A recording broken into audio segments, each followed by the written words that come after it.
Par ici, les brasseurs d'opinion et de vision. Les rencontres de l'air. Alexandre Dubé est avec nous. Alex, bonjour. Salut Benoît. C'est pas un bon moment pour être étudiant, pour être élève au primaire, hein? Je veux dire, quand non, mais avoir 10, 11, 12 ans aujourd'hui, là, t'as vécu la COVID, tu vis la grève, là, t'as grand-Dieu qui ferme la shop, puis là, il y a toute la démarche pédagogique qui devra être refaite par les profs. Ça va pas bien, là. Alors, je partage ton inquiétude. Je partage ton inquiétude parce que c'est vrai qu'il y a des jeunes là, qui vont sortir de ça amochés là, sur le plan académique, là, avec des années de pandémie qui sont venues chambouler complètement l'enseignement. On a dû écourter le calendrier scolaire et là, on est en train de perdre l'automne avec des négociations de conventions collectives. Au moment où on se parle, Benoît, toi et moi, il y a un point de presse sur la colline parlementaire à Ottawa, à la tribune de la presse, où on a le Front commun qui est en train de répondre un peu à cette offre là, qui a été déposée par la présidente du Conseil du Trésor, Sonia Lebel. Rappelons un peu les faits, là. Sonia Lebel qui a mis 1 milliard de plus sur la table. Quand on dit 1 milliard, c'est 1 milliard de notre argent, Benoît, à tout le monde, à tous les Québécois, en faisant passer l'offre salariale de 10,3 à 12,7 sur 5 ans. Ça touche pour les 600 000 employés de l'État. Dans les heures qui ont suivi, la FIC a dit non. Le Front commun a dit non également et la FAE va proposer une contre-offre là, au cours des prochaines heures si ce n'est pas déjà fait. Maintenant, on est venu un peu justifier ce refus-là du côté du Front commun qui, rappelons-le, là, va entamer sa grève, une autre séquence de grève du 8 au 14 décembre. Alors, voici pourquoi on va de l'avant avec ça. Essentiellement, ce que le Front commun dit, c'est qu'on ne veut pas appauvrir les travailleurs et accepter un 12,7 sur 5 ans, on viendrait appauvrir les travailleurs. Puis souvent, on parle du calcul, Benoît, en disant « Coudonc, ils n'ont pas les mêmes chiffres. » Les syndicats puis le gouvernement, on dirait qu'ils ne parlent pas le même langage, ils n'ont pas les mêmes chiffres. Là, on a un éclairage. Ils n'ont pas la même calculatrice, hein? Ils n'ont pas la même calculatrice, visiblement. Mais là, on comprend peut-être un peu pourquoi ils n'ont pas les mêmes chiffres. Le Front commun disait « C'est pas compliqué, c'est que le gouvernement ne calcule pas 2022. » Ben là, pourtant, en 2022, c'est une année qui a quand même où l'inflation était très, très, très élevée. Alors, si tu retires cette année-là, 2022, dans tes prévisions d'inflation, c'est sûr que le chiffre n'est pas le même. Mais c'est alors, pas une prévision, là. 2022, c'est le passé.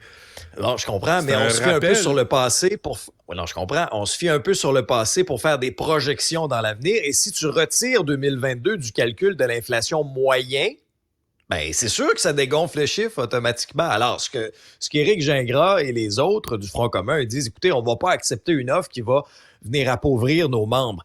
Moi, c'est drôle, Benoît, là. Parmi tous les syndicats qui sont en bras de fer actuellement avec le gouvernement, j'ai l'impression que s'il y en a un où ça avance un petit peu plus vite, c'est la FAE, où là, on est vraiment là depuis à peu près une semaine là, dans un blitz d'offre contre offre, offre contre offre. Retenez pas votre souffle là, dans les prochains jours. Là. Moi, j'ai l'impression que le Front commun va aller au bout de cette grève-là, qui sont mobilisés, qui sont très, très, très motivés. Et ce qu'on disait, c'est que ça va pas très bien dans les tables sectorielles. Et là, chaque représentant des différents syndicats qui forment le Front commun, il y allait par exemple d'un enjeu, entre autres des mesures pour les disparités régionales, c'est tout ça. Mais, tu sais, Benoît, quand on parle, un peu comme dans le monde du sport, on parle du momentum. Tu sais, les syndicats, là, ils ont vu le sondage léger comme toi puis moi. Là. Ils voient bien là, que les Québécois sont insatisfaits du gouvernement Legault, que la popularité du premier ministre est au plus bas, que la CAQ coule dans les sondages. Alors, est-ce que c'est une position qui est tenable un peu plus longtemps pour les syndicats? Juste sur le plan stratégique, là, je te parle pas là de à quoi va ressembler notre système de santé dans quelques jours, à quoi va ressembler notre système d'éducation et le retard que les jeunes vont prendre. Mais sur le plan stratégique, est-ce que c'est une position dans l'opinion publique qui est tenable encore un peu pour les syndicats? Oui, la pression est beaucoup plus forte pour François Legault, qui a commenté aussi, je te résume ce qu'il a dit, là. Et ça, tu sais, quand on dit des déclarations qui permettront peut-être pas d'apaiser la tension, il a dit c'est pas normal qu'on soit géré par des syndicats plutôt que par des gestionnaires, qu'on n'arrive pas à améliorer les services en éducation et en santé beaucoup à cause de la rigidité des conventions collectives. Par contre, Québec est ouvert à d'autres compromis. Le bras de fer est vraiment pas fini. Bon, mais souhaitons qu'au moins au moins, on n'a pas entendu de la part des leaders syndicaux un Alexandre Leduc à l'endroit de Sonia Lebel. Tu sais, au moins... Ça aurait été terrible. Ça n'aurait pas été le fun, ça n'aurait pas été respectueux. Un FU. Ah non. Mais juste un mot là-dessus, là. Ouais. Comment ça se fait qu'il n'y a pas de conséquences pour Alexandre Leduc? Ben, Je comprends pas. On peut tenir... Il s'est excusé, il a fait amende honorable. C'était la moindre des choses à faire dans les circonstances après avoir utilisé un langage ordurier comme ça en pleine Assemblée nationale. Mais je m'explique mal pourquoi il n'y a pas de conséquences, que ce soit à l'interne, chez QS, envers... C'est quand même le leader parlementaire, là. Ouais. Puis pourquoi, par exemple, là, à l'Assemblée nationale, on ne sanctionne pas des comportements comme ça? Tu sais, il y en a eu dans le passé. C'est pas la première fois là, qu'un élu l'échappe, là. Mais je dis, si vous n'êtes pas capable là, de prendre la chaleur et la pression, allez faire le tour du bloc. Prenez des grandes respirations. On aurait dû nommer ma mère présidente de l'Assemblée nationale parce qu'elle lui aurait lavé la bouche à l'eau de Javel. C'est ça qu'elle me disait, moi, quand je disais des gros mots. Ça n'a pas toujours fonctionné. Mais Alexandre... ça va marcher? Ben, il y a des bouts. On a manqué d'eau de Javel? Il a manqué d'eau de Javel. J'ai fini par m'y faire. Mais j'ai une hygiène buccale irréprochable. Tu sens très bon de la bouche, oui. Mais Alexandre Leduc devrait se faire laver la bouche à l'eau de Javel comme maman Lina nous le promettait quand on disait des gros mots. Ah oui. Ça dépasse un peu les bornes. Moi, je suis d'accord avec maman Dutrisac. Oui. Le retour des pantalons de clown, de bouffon... Patoff la police, on revient à ça, là. Patoff la police, c'est tellement ça. Moi, là, ça me faisait grincer des dents dans le temps du SPVM, surtout, là, lors des funérailles d'un ancien premier ministre, Jacques Parizeau, là, un bâtisseur du Québec, là. En 2015, là, t'avais la gang de Alex? Patoff. 2015. Puis là, il s'était présenté aux funérailles avec des pantalons de clown. Je trouvais ça indigne de leur fonction, indécent. Je suis le premier, Benoît, à dire là, qu'il faut respecter les hommes, les femmes qui portent l'uniforme, qui font le sacrifice d'aller dans nos rues pour maintenir la loi et l'ordre. Puis là, parce que là, ils ont refusé 21% sur 5 ans. Là, ils vont mettre leur pantalon de clown.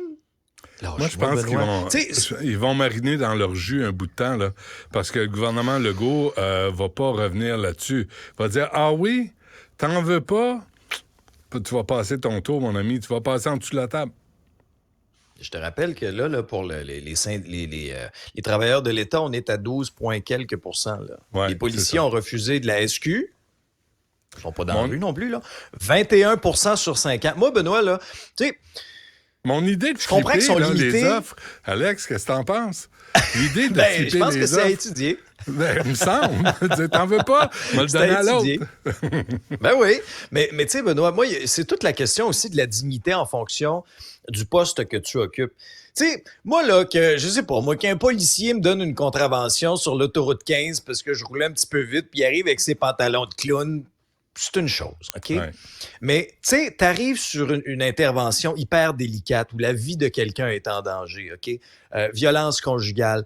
Vas-tu aller annoncer la mort d'un enfant à des parents habillés en pantalon de clown? Ben oui. Si c'est le cas, là, c'est une grave erreur de jugement. Puis je suis pas convaincu que l'opinion publique va être derrière ces policiers et policières-là dans des circonstances comme ça. Mais pas sûr qu'il y ait le temps. Pas sûr qu'il y ait le temps de changer, parce qu'à l'époque, là, je me souviens, j'avais parlé au SPVM, là, puis au syndicat, puis il dit, ah non, quand il y a des annonces de décès, on change. Mais là, si tu dois intervenir, violence conjugale, t'arrives, faut que tu sortes du char, faut que tu y ailles, faut que tu sois sur place. Tu vas pas commencer à enlever ta ceinture, puis dézipper, puis enlever tes bottes, puis l'autre, t'es en train de sacrer une volée à sa conjointe, puis... Ben non, sérieusement. Fait qu'ils vont débarquer avec des pantalons de bouffon. Ah oui. Pas fort. Ah oui, ça va être ça. Notre police provinciale, ça va être ça. Alors, il est où le respect de l'uniforme? Vous demandez aux Québécois de respecter les policiers et policières, et ben, visiblement... Ça va dans les deux sens. Leurs propres policiers n'auront pas de respect pour l'uniforme. Ça va dans les deux sens, le respect. Pas convaincu qu'il va y avoir vraiment beaucoup d'empathie là, au sein de l'opinion publique. En tout cas, ils n'auront pas auprès de moi. Et ça va coûter plus cher, au grand plaisir, j'imagine, des grandes surfaces pour s'alimenter en 2024. Ouais. Et souviens-toi le ministre Champagne, là, qui nous avait fait là, son gros spectacle en convoquant les dirigeants des plus grandes bannières. Et après ça, nous laissait miroiter qu'il allait avoir de réels changements. À l'aube de l'Action de grâce, là, était très fier en feuilletant ses circulaires en disant, vous voyez, il y a des raisins dans les circulaires. Les raisins. Ben oui, la dinde est en solde. C'est la première année que la dinde est en solde à l'Action de grâce. C'est jamais arrivé. Non, mais honnêtement, là, prenez-nous pas pour des valises, là. Et là, il y a un rapport important qui vient de sortir, 14e rapport sur les prix alimentaires au Canada. En ce jour de la guignolée des médias, là, quelques semaines après avoir appris qu'il y a plus de 800 000 Québécois qui ont recours là, de manière régulière aux banques alimentaires. C'est 10 des Québécois tous les mois qui se tournent vers les banques alimentaires. Mais là, on apprend que la famille québécoise là, va payer à peu près 700 $ encore plus cher son panier d'épicerie pour 2024. Sincèrement, là, les temps sont durs. S'il faut se réjouir peut-être d'une nouvelle, c'est que là, la flambée des taux d'intérêt, est-ce qu'elle est derrière nous avec la décision de la Banque du Canada là, de garder ça encore une fois à 5 %? Mais Benoît, ça reste très élevé quand même, 5 %. La pression se fait très, très forte sur le budget des familles québécoises. Mm-hmm. Bon, ben on se laisse là-dessus, on garde le sourire, puis on se reparle demain. Salut, Benoît.